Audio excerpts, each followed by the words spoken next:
Well, hello everyone. I'm Action News Jax meteorologist Alyssa Pejic, and I wanted to let you to do this Facebook Live to let you know that we do have a first alert weather day in effect for this whole entire weekend. I want to show you actually the drought monitor from last week. I know we are tracking rain, and I'll time it out for you momentarily, but many locations were abnormally dry in this yellow color into northeast Florida and southeast Georgia. We have had rounds and rounds of heavy rainfall across the viewing area, and that did help our drought conditions, especially into northeast Florida. You can see how dramatically that yellow color has disappeared because of all that rain. So our vegetation did need that. I know even my plants on my balcony needed it for sure, but now the ground is saturated and we're continuing to see these showers rolling in off the Gulf of Mexico over the past 2 days, and it's continuing to do so even at this moment in time, where today we are watching an area where there can be potential flooding into southeast Georgia, mainly interior southeast Georgia, for those of you into Waycross and also Pierce County,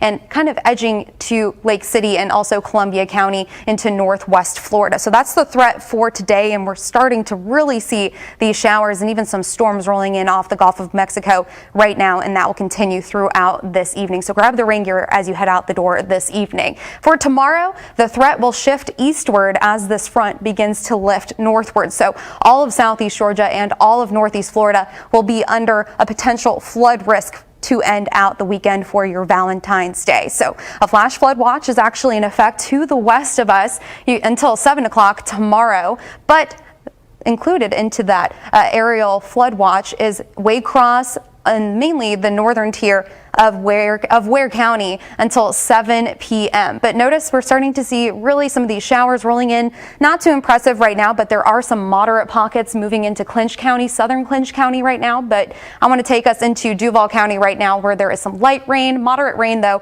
at the airport, Jacksonville International Airport, which is where I want to take you right now. You can see it's overcast, gray. Unfortunately, I'm really sorry in the weather department. Not a great weekend.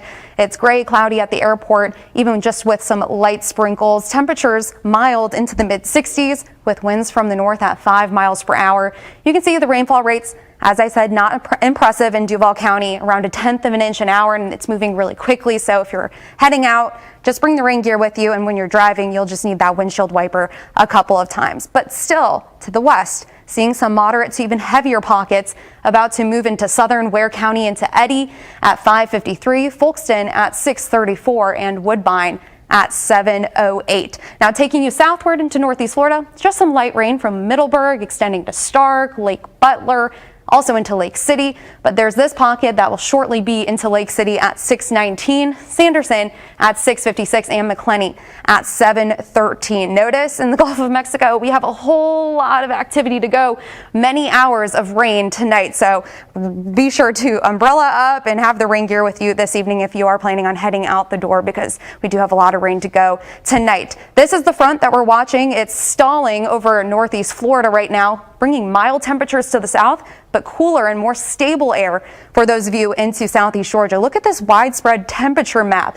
50 degrees in Waycross, 55 in Folkston, 65 for those of you in Jacksonville, but you in Gainesville, very warm at 70 degrees. That's why we are watching the potential for severe weather this evening into northeast Florida because of the very warm and humid air beneath that front. Now timing this out for you by 7 p.m. tonight, pushing into southeast Georgia, Lake City seeing some moderate pockets of rainfall, pushing then by 9:30 into Brunswick, Camden County, extending into Duval County as well, and the heavier rain even persisting off and on overnight tonight by midnight, and then we'll see a little bit of a lull of activity early on in the morning tomorrow, still with overcast skies. Then unfortunately the activity picks right back up starting in the morning for your Sunday. So the severe weather risk this evening, the main threats, damaging winds and potentially an isolated severe storm for our southern tiered counties, St. Augustine, those of you in Palatka, southern St. Johns County and Putnam County. The threat increases tomorrow, and even the flood risk increases tomorrow area wide. But this is the severe weather risk mainly in northeast Florida because of the warm temperatures I just showed you. It will be warm again tomorrow. An isolated risk for Duval County, St. Johns County, northern Putnam County, Clay. Those of you in Stark, you are under an isolated risk for strong storms.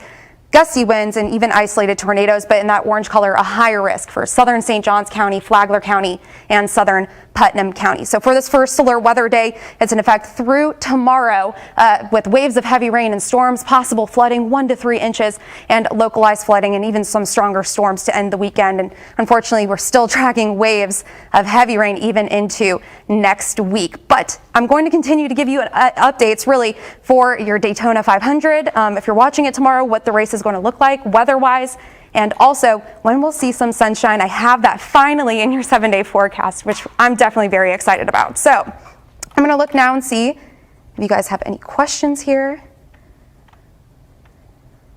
Someone says very pretty in Tampa. Okay, so I don't really have many questions here, but be sure to join us on CBS 47 at 6. We're going to be going on after golf, and I will continue to track the potential for flooding on air and also online.